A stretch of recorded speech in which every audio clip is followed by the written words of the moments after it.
नादान की दोस्ती जीव का जंजाल।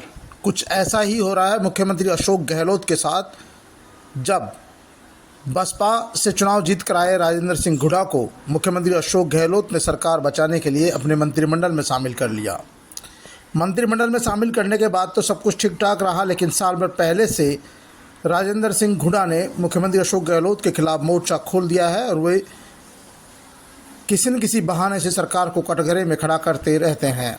हाल ही में मामला जब सुर्खियों में आया, जब उन्होंने सदन में मुख्यमंत्री अशोक गहलोत और गहलोत सरकार को कटघरे में खड़ा कर दिया, जिससे भाजपा को घर बैठे मुद्दा मिल गया।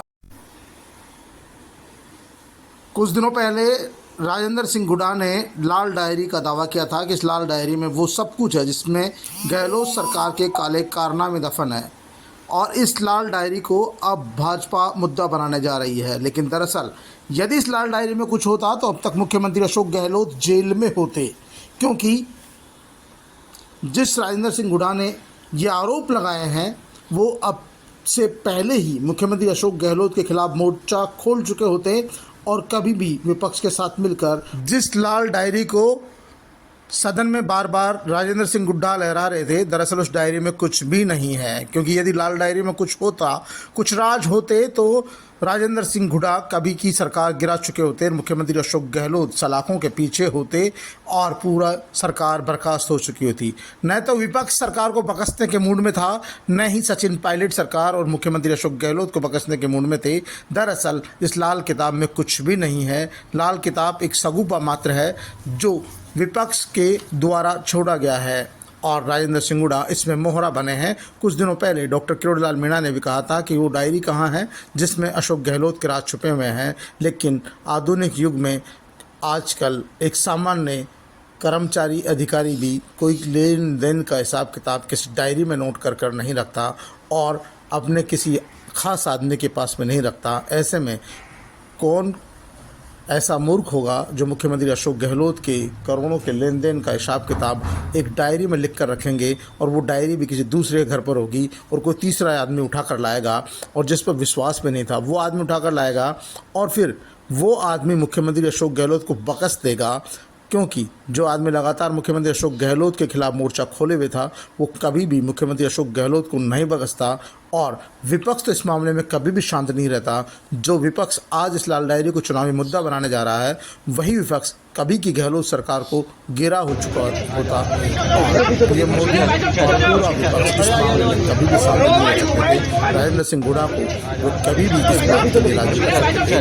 जो राजेंद्र सिंह हुड्डा मंत्री ही थे, यदि उनको भी मुख्यमंत्री बनाने का ऑफर दिया जाता या मुख्यमंत्री बनाने का ऑफर दिया जाता, उस डायरी में कुछ राज होते, सत्ता को गिराने के राज होते, किसी को खरीदने के रोकने के राज होते, विधायकों का राज होता, विधायकों से लेन देन का राज होता, या किसी और का कोई लेन देन का राज होता, या किसी भी तरह का सरकार के खिलाफ कोई विषय होता, मुद्दा होता। वो डायरी उन्होंने मेरे से क्यों छीन ली? वो डायरी वो छीनना नैतिक था क्या? इसमें क्या वो मैं बता दूंगा। अभी टाइम बहुत बड़ा, जनता में जाऊंगा। कौन कौन से नाम आऊंगा? कौन कौन से नाम है? एक तो नाम बताना चाहिए, बड़े नाम। अशोक जी गहलोत के थ्रू है। अशोक जी गहलोत और कौन? फाइनेंस वो है, होम वो है, सीएम हुआ है, सारा सिस्टम उनके पास है। बाकी क्या है? बाकी तो और कौन लिखी किसने थी? धर्मेंद्र जी राठौड़ ने लिखी है, पता है सबको। 9वीं मंजिल पे मुझे बल्ली का बकरा जाके बोले, गुड्डा तू ये डायरी नहीं लाएगा तो ये कर देंगे, वो कर देंगे, ये हो जाएगा। मैं बताना चाह रहा हूँ, मैं राजस्थान की, मैं राव शेखा का वंशज हूँ। हमारी 3 पीढ़ियां एक साथ कट गई थी रड़ावता में महिला के सम्मान के लिए। मैं कोई भी कुर्बानी देने के लिए तैयार हूँ। कोई भी, हमारी माता बहनों ने मुझे यहाँ चुनकर भेजा है, या बढ़वागिरी करने के लिए नहीं भेजा। मैं क्या कर रहा हूँ? मुझे भेजा तो यहाँ महिलाओं के साथ, उसकी अस्मत के साथ सौदा करने के लिए नहीं भेजा। मैं मीडिया के द्वारा मांग करता हूँ कि कांग्रेस के मंत्रियों का डीएनए कराओ, राजेंद्र हुड्डा का डीएनए टेस्ट करा लो, नार्को टेस्ट करवा लो। नार्को टेस्ट में पता चल जाएगा। तो दुष्कर्म करने वाले लोगों में इनमें कोई फर्क नहीं है, इनके पास सत्ता है, इसलिए वो दुष्कर्म कर जाते हैं, दूसरे लोग पकड़े जाते हैं।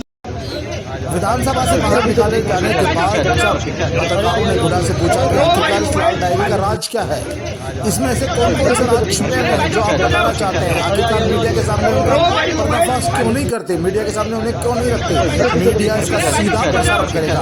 लेकिन गुड़ा इस मामले में छपला गए, वो कुछ नहीं बोले। उन्होंने कहा जो राज है वक्त आने पर बताऊंगा। आखिरकार ऐसे कौन से राज है जब गुड़ा को सदन से बाहर कर दिया जाता है, उनकी बेइज्जती की जाती है, लेकिन वो राज खोलते नहीं है।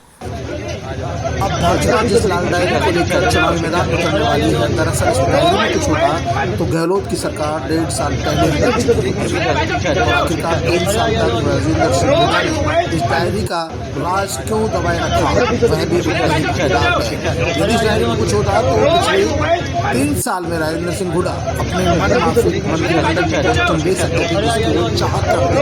उन्होंने बार बार रमेश मीणा के मंत्रिमंडल को लेकर भी सवाल निशान उठाए। उन्होंने कभी किस मंत्री पर सवाल उठाए, लेकिन वो यदि डायरी में कुछ होता तो मुख्यमंत्री से अपनी मनमर्जी करवा सकते थे, लेकिन मुख्यमंत्री अशोक गहलोत ने कभी भी इस पर ध्यान नहीं दिया। यही नहीं, भारतीय जनता पार्टी भी कभी भी राजेंद्र सिंह गुड़ा से संपर्क साध सकती थी। जिस भाजपा ने सत्ता पलटने के लिए सचिन पायलट का साथ ले लिया हो, जिसका ऑडियो वायरल हुआ हो, जो मामला कोर्ट में लंबित हो, और दुनिया को पता है कि कहीं मध्य प्रदेश की तर्ज पर राजस्थान में भी सत्ता पलटने की साजिश रची गई थी। यदि भाजपा के पास इस लाल डायरी के राज होते और राजेंद्र सिंह हुड्डा के पास ये लाल डायरी के राज होते तो भाजपा कभी का राजेंद्र सिंह हुड्डा से हाथ मिला सकती थी और मुख्यमंत्री अशोक गहलोत को सलाखों के पीछे भेज चुकी होती। लेकिन दरअसल इस डायरी में कुछ भी नहीं है, ये डायरी हवा मात्र है। इस डायरी को लेकर सदन लाल पीला हो गया। खुद राजेंद्र सिंह हुड्डा की काफ़ी बेइज्जती हुई। उन्होंने सांधे धारीवाल के साथ हाथापाई की, उनके साथ खुद के शायद कांग्रेस के विधायकों ने और मार्शलों ने हाथापाई की, उन्हें टालम टोली करके सदन से बाहर निकाल दिया गया। लेकिन यदि डायरी में कुछ होता तो गुड़ा इतने शरीफ भी नहीं है कि वो शांत रहते। अब तक कभी का मुख्यमंत्री अशोक गहलोत को सलाखों के पीछे भेज चुके होते।